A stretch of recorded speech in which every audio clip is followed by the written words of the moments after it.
Hi, today we are going to start history, the very first lesson, that is the French Revolution. The French Revolution is considered as one of the most important events in the history of the world, mainly because it ended monarchy in France.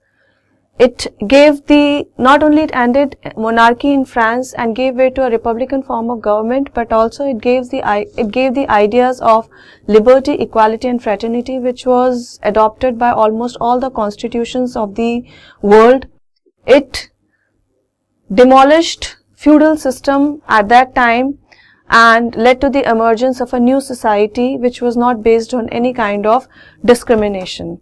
So, inspired by the French Revolution, at that time many countries of the world, they also got the courage to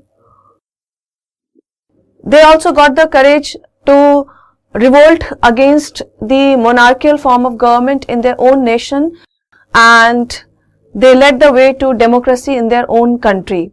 So the people's struggle all over the world was inspired by the French Revolution.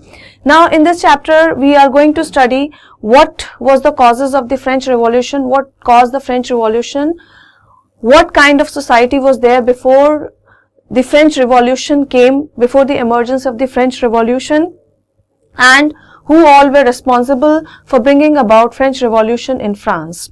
So the very first topic that we are going to start is what was the kind of society in France before the advent of the French Revolution, that is during the late 18th century. So French society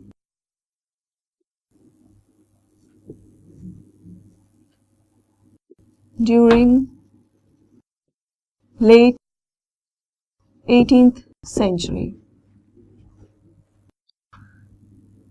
Monarchy was there in France in 18th century, and in 1774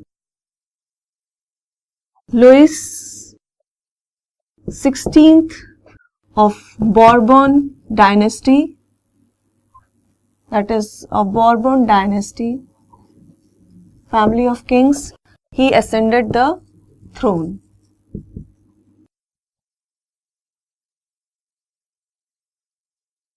So when King Louis XVI he ascended the throne, at that time the treasury was empty. Treasury was empty mainly because of long years of war. France has participated in so many wars. Since Britain was their enemy, so they helped America to gain independence from Britain. So this long years of war had almost drained the treasury of the France. It was mainly in debt. Not only long years of war, but also huge cost of maintaining the palace of Versailles also drained the treasury of France. So at that time France was in huge debt. It took loan so that it could regain its resources, but that loan also could not regain its resources, and it made the situation more worse. So it was in debts, billion of livres, that is livres was the currency at that time.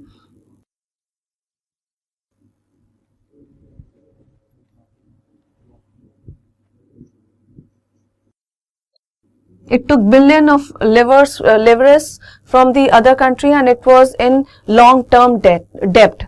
So most of this money was spent in, most of this budget was spent on paying interest.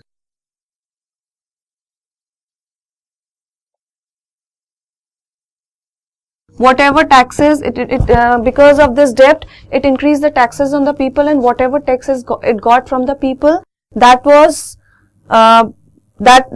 used for increasing the budget spent on paying taxes. Whatever the money they got from the taxes, that was used for paying the interest they had, for paying the interest on loans they had taken from the other countries. The society at that time was divided into 3 states, and mainly the burden of the tax was on the 3rd state. Now let us understand into how many states was the French society divided at that time, and why was the burden of taxes only on the third state.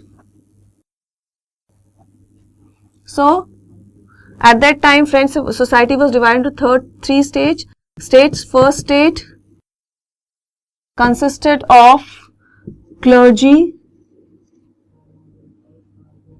Second, nobility. And third state consisted of big businessmen, merchants, then peasants and artisans. Then we had in third state small peasants, landless laborers,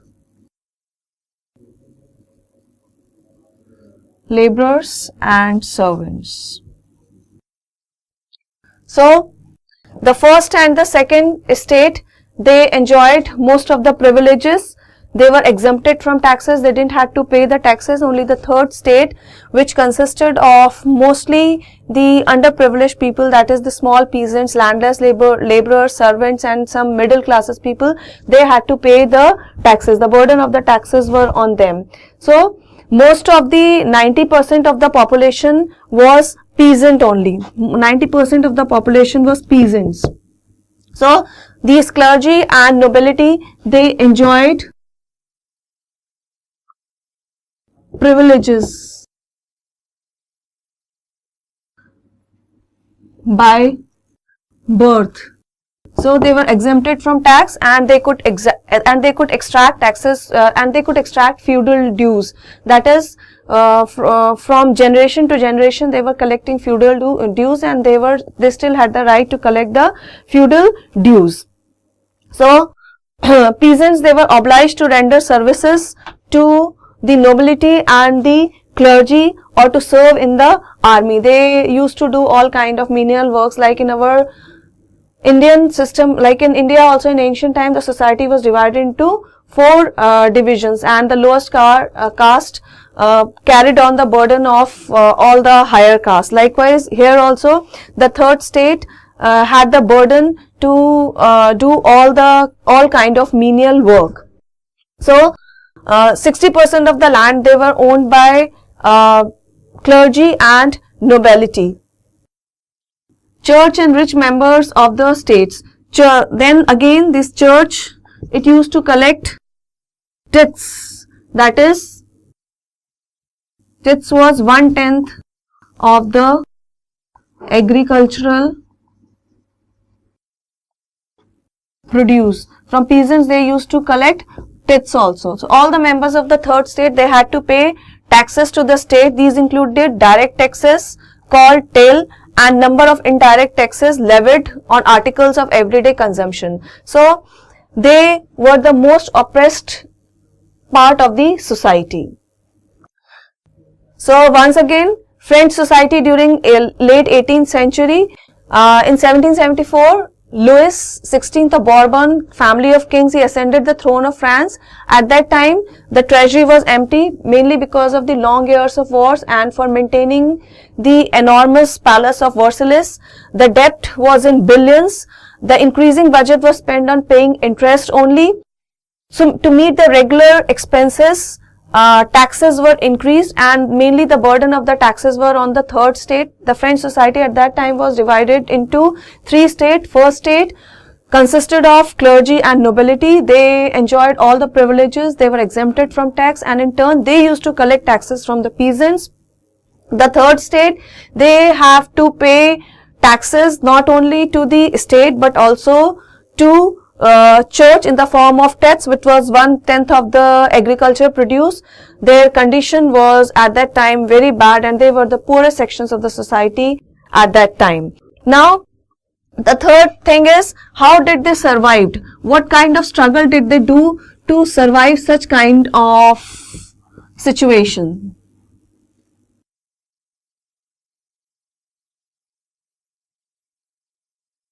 Struggle to survive.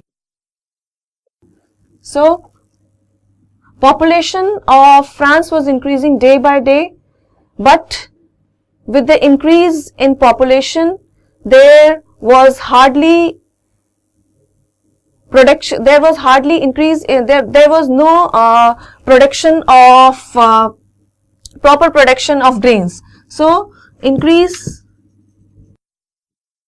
in population, it led to demand for food grains. Production of food grains was not sufficient to meet the increasing demand of population. Therefore, price of bread, the daily staple diet, that was increased. Wages were insufficient. The wages of the people were insufficient. It increased the gap between the rich and the poor. The poor people did not have sufficient wages to meet the increased demand, to meet the increased rise in prices. Therefore, the gap between the rich and the poor increased. That led to subsistence crisis.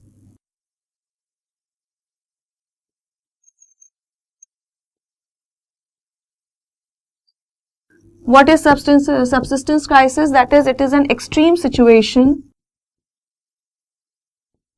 An extreme situation where basic means of livelihood are endangered. So here the basic means of livelihood was food. So it was endangered.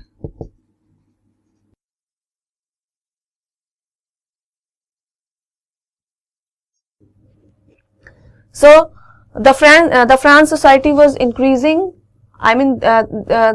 The population was increasing. The increase in population, it led to demand for food grains, but the production of food grains was not sufficient to meet the rise in population. The price of food grains, that is the bread, which was their basic staple diet, that was increasing. They did not have sufficient wages to meet the demand of rise in prices. So the gap between the rich and the poor was increasing. Then came, and if any time the crop was not good, the yield was not good because of famine or drought, that led to more worse situation or subsistence crisis where the basic means of livelihood were endangered. Then the next question was,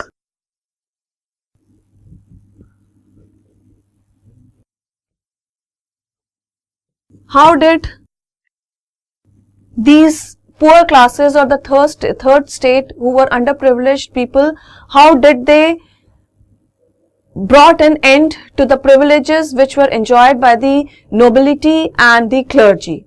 So within the third state there emerged a growing middle class, a growing middle class. It envisages an end to privileges enjoyed by the upper two classes, upper two states, that is clergy and the nobility. So in the past, peasants and workers, they have participated in revolt against increase in taxes and rise in prices, but now they lack the resources. They didn't have enough money to sustain the basic needs, so they could not think of the revolt. Now the onus lied on those people in the third state who were more educated, who became educated, or whose status were a bit raised because of increase in their business. So who were those people? So revolt was now led by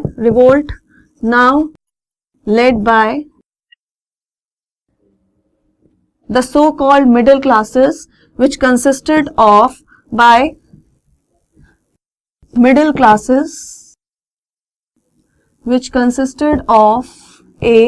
merchants and traders, who had become rich because of the trade. merchants and manufacturers and lawyers and administrative officers.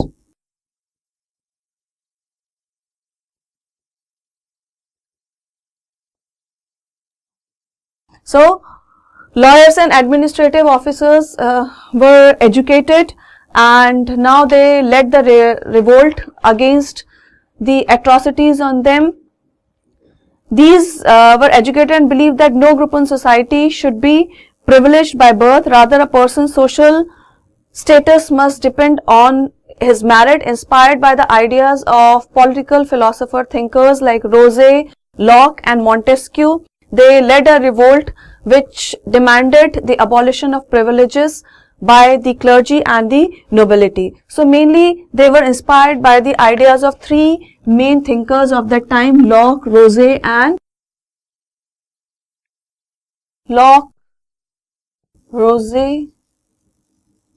and Montesquieu. So Locke, he wrote against absolute monarchy.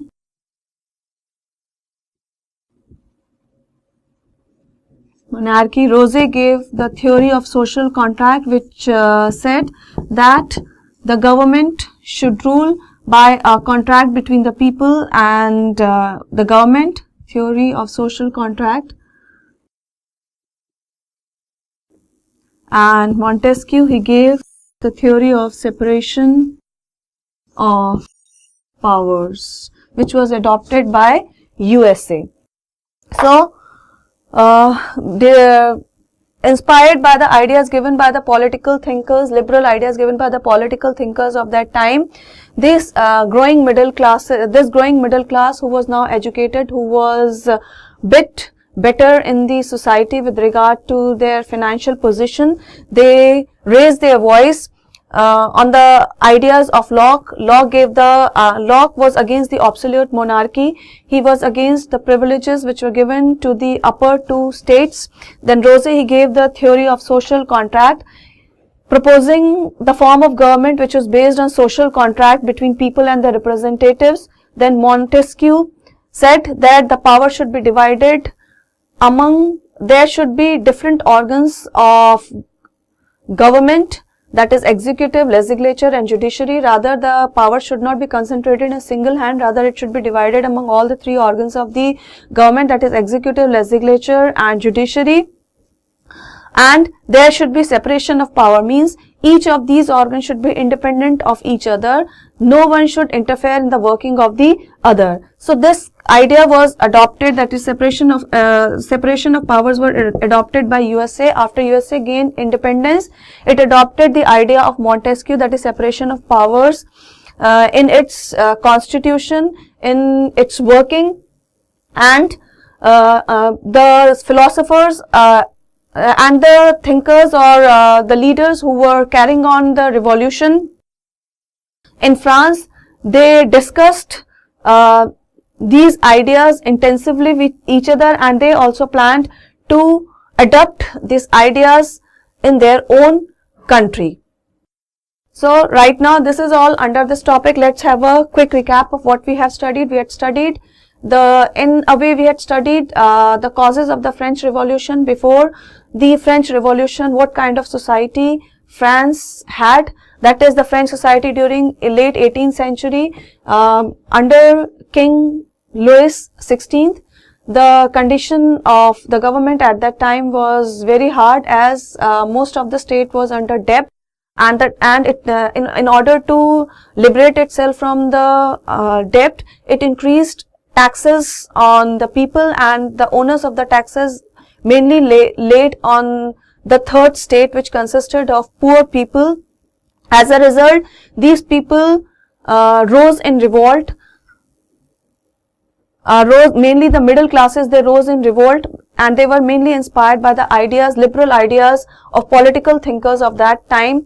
And most of the ideas of these political thinkers were adopted by the nations who were getting independence. So these people who were revolting in France, they also wanted to adopt these ideas in their own country. That's all under this topic. Thank you.